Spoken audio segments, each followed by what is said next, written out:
Welcome to Political Pulse Live, the internet's #1 source for tackling social issues, interviews with local officials, and political information that matters most to your local community. Tonight, the crew opens the doors for discussing the failing bail reform policy that other cities and counties experimented with, now trying to make its way to Broward and Dane County. The left argument on, the people who are for this, like, no bail, what they're thinking of is, bondsmen are obviously going to have an opinion because they're losing business over it. So it's all, there's always two sides to it, right? But and they're thinking like these people are making money off of people who are unfortunate, or some of the left that are criminal attorneys are going to lose business on it too. Yeah. Well, criminal attorneys don't step in. They don't step in yet, right? Yeah. They don't step in until there's trial. Right. Yeah, but eventually, if you let everybody on the street and let it go, it'll actually make their job a little bit easier, because eventually there will be a trial. Once they stack up like a butt ton of cases, they're going to be like, oh, okay, this is real easy. The sad thing is that criminal attorneys are going to get paid and their clients are going to lose more, because you're going to probably have more things to convict on. Versus you just trying me for one charge. I'm probably going to have like 4 or 5 charges by the time my trial goes to court. And what I got off on this one charge here, I'm going to get locked up on the other one. So they're going to get free. I'm not going to say free money, but it's almost like they don't have to try, because, listen, I got you off on this other charge, but then you went out and did this other thing. That wasn't smart, but it was also a trap. It's a setup. So, I mean, the whole prison industry, criminal justice area seems to be for people.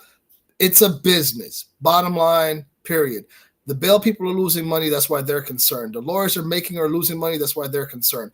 The state gets money for federal funding prison systems and county jail system, that's why they're concerned. Taxpayers are also concerned because their money is supporting or paying for these prisoners or inmates or whatever the case is. So it's trying to balance the books, and who's going to benefit the most from balancing the books, and that's what it comes down to. Like, there's a bias on every side. So basically, everybody will have a viewpoint, right? 100%. And their viewpoint is coming from like whatever it is that they are making or not making. Correct. So I think, like, if we could get a criminal justice attorney to be on, I think that would be good too, right? And then we have a criminal on here too. Let them justify. Of course, they're going to say it's great, right? So. But I won't let him come in my house to do the episode. I'll let him go, No, we'll be doing it online. We'll do it. Yeah, we'll definitely make sure. Hopefully, the camera's not stolen and we can't put it on. Like, this video has been recorded with stolen property. The thing that drives me crazy about all this is, if you look at it, the end result is we're going to have more crime because people can get away with much more today. Correct. Right. So here, let me share. There's a study from Chicago that actually proves that. So, hold on. Of all states, Chicago. Right, or cities. It's perfect, right? So, I was reading the administrative order too. So, criminal justice, where the hell is it? So you have the left wanting to defund the police, right? Create more crime. And then they get mad when we don't agree with this. Yeah. And then get mad at crime. There's a quote from an accredited peer review, right? Does bail reform increase crime? Empirical assessment of public implications. Properly measured and estimated. Right here. This is a quote from properly measured and estimated. After more generous release procedures were put in place, the number of released defendants charged with committing new crimes increased by 45%. So it's not so much like, that it's just causing repeat offenders because they feel like they can get away with it. Yeah. Yeah. I mean, I've related to the juvenile justice system.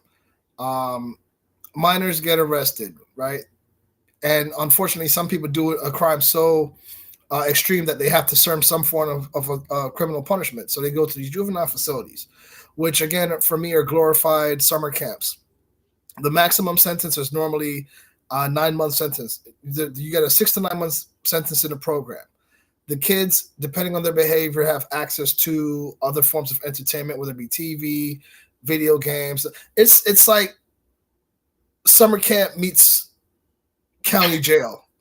You know, and like it had a baby, and like there it is. They still get to go to school, so it's like they have a regiment where they get up and get ready for school, and they go to their classrooms, and when they get out of class, they can go in their rooms and hang out with their friends and whatever have you. And as long as you're behaving fine, and a few facilities are good, I've been in some of those, and then a few facilities are really bad. They're like kind of like prisons, small prisons, or minor facility prisons. But I mean, it's a slap on the wrist by comparison to what they should be getting if they were charged as an adult. So to them, the experience is like, oh, I can do 6 to 9 months. I can do a few months in the program, and they become repeat offenders. 98% of those kids reoffend. The recidivism rate in the juvenile detention space is extremely high, right? So now you apply prison reform to the adult system. Yeah, I don't have to go to court right away. That means I don't get sentenced right away. Gives me time to commit some more crimes. Like it becomes a joke. It doesn't really. It's like if my kids, if I lessen their punishment, their chances of increasing poor behavior is going to be heightened. If I'm not lenient at all, their behavior is extremely corrected. So immediately corrected. So to me, it's just really insane that we want to create a culture of chaos. Is what we're doing. Well, yeah. You know? So the thing is, like, if people feel that they can get away with something, the chances of them recommitting a crime is, I mean, like, or committing new crimes, not recommitting, but committing new crimes is definitely higher, right? Well, yeah. Like, oh, you mean I can do that, and like that's it? That's all that happens to me, and then they keep doing it. So, I mean, that's what we're facilitating here. Mm-hmm. And I think that's what the main thing is. I mean, like, despite like bondsmen not getting their money and not having their business, right? But that's just one facet of this.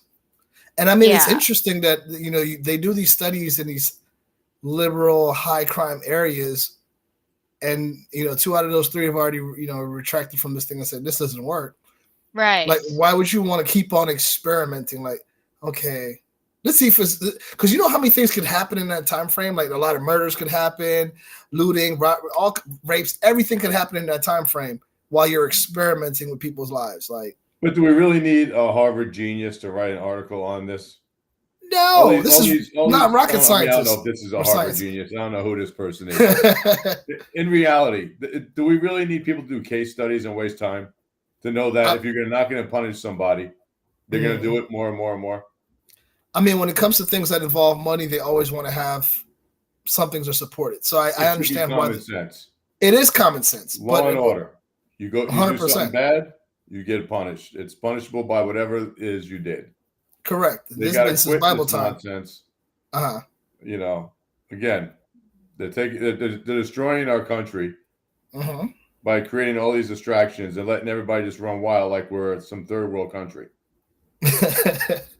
Bill, I think America is now the new third world country. We just have more money. This is the new third world. Like Orange is the new black, this is the new third world. Oh yeah. No, seriously. I mean, like, if you look at some of those places in these blue states, right? Mm-hmm. You wouldn't. I mean, our streets are even dirtier than before, right? The conditions of our roads are terrible, despite the fact that they put trillions into the, infrastructure bill. Are we referring to the liberal locations or? Liberal locations and okay. Everywhere in our country. I mean, some of our airports are embarrassing. True. I don't know. I mean, if you've been to Asia, like if you've been to other any countries, Asian, airport, right? It's like a 5-star hotel there. It's like, can I just stay here? No, seriously, it's embarrassing. And I mean, Europe isn't as bad as America is. Some of the American ones are like they never rebuilt anything since the 70s. Jeez. Right. It's all historic. Welcome to historic what's this airport in New York called again? LaGuardia and the other one. LaGuardia, JFK, and Newark. The one. Yeah, they keep it. They've Yeah. been the same since JFK got shot. Like there's been no upgrades there. They named that airport. No, it's just, it's embarrassing. It really have you? All right. I mean, listen, the FAA thing, right? You know how the flights got stopped, like like the halt of that day. I mean, that was also because equipment was so old. So, yeah. We've got like the world's. And they're like, no, we don't know anything about that. I mean, I wouldn't be surprised if it was hacked. I mean, I don't know if it's compatible with the new technology now, but right. So, what do we see as the pros for bail reform? Pros? I think the pros are on the criminal side. Yeah, like for me, at least, if I ever were to commit a crime. Listen, so here, I'm going to show you guys an article that is pro, right? So that way we are healthy. We're assessing this in a healthy way. So we have the judge who was talking about, so let me zoom in. So Judge Tudor, right here, Broward Chief Judge Tudor, he said that it costs $197 to keep them in the jail. So remember that we're talking about jail, right? When people are arrested on the spot, red-handed, doing whatever it is that they're doing, like, and it's costing taxpayers, right? So annual spending in jail is $330 million, plus an additional $26 million on health care for inmates. So, I mean, it's a pro. It saves the taxpayers. But here's what most taxpayers don't know: those costs are supposed to be assessed to the inmate. It's kind of like the healthcare system. We're only assessed those costs because they're not paying what they're supposed to pay. Well, how are you going to give the cost to an inmate who's making hardly any money in jail and can't afford bond for himself? But here's the thing: when they get out of the jail, they don't go back out and collect these funds. They don't. I mean, a lot of criminals do. They pay their restitutions or whatever. It's part of their sentencing agreement. But until they complete their sentence, it's like you're on the hook for the bill, the taxpayers. What I think the judges should like work in shifts, so they can actually see the offender like right away as soon as they're arrested. You know what I mean? Right. Like right now, it's like the judges work on a 9 to 5, like Monday through Friday job, right? And crime isn't happening during that time. So they have this backlog of stuff that happens over the weekend. Instead of, why don't they work more? Yeah, save the taxpayers money that way. Yeah, I mean, like you just take shifts. If you do the night shift, look, doctors, nurses, everybody does shifts, right? Like, why is it that judges have like a 9 to 5? I don't even know if it's 9 to 5, right? Maybe it's like whatever, but they should do 3 shifts and they should take turns in every month so that they can see these people who committed crime and make the decision right there. Are they going to be bonded or not bonded? Is this like, and I don't know how this, how they track stuff. Like, I mean, in Florida, in other states, like how do they communicate with each other if this person has committed a crime or not? And if they've seen this person committed more than one crime, like they should not be released, right? I mean, in the ordinance that they were talking about, like, hold on, let me see. Okay, here we go. So in the ordinance that they were talking about, I was looking at this right here. There are some people who are not going to be, that are not included. And it is what they should do with the repeat offenders, in my opinion, the ones that are especially under a certain age, put them right in the military. Yeah, discipline those boys and girls up. Listen, right? I agree. Our military enrollment is low as it is right now. Right there, you go. Okay, we have a generation of people coming up, kids coming up that probably do not want to be in the military, and probably will be perfect for being a gamer that sits there and controls a drone, right? True. But we need active troops. So if you want to be a citizen that can't be controlled and you need discipline in your life to get your shit together, you keep having offenses like this. You go to the military, go to boot camp, right? We whip them in shape, and then we assess whether they should go into the military or not from there. Stay and go further, or give them the opportunity, and maybe throw a college. Thanks for watching this episode of Political Pulse Live. Please subscribe, like, comment, and stay tuned for the next episode.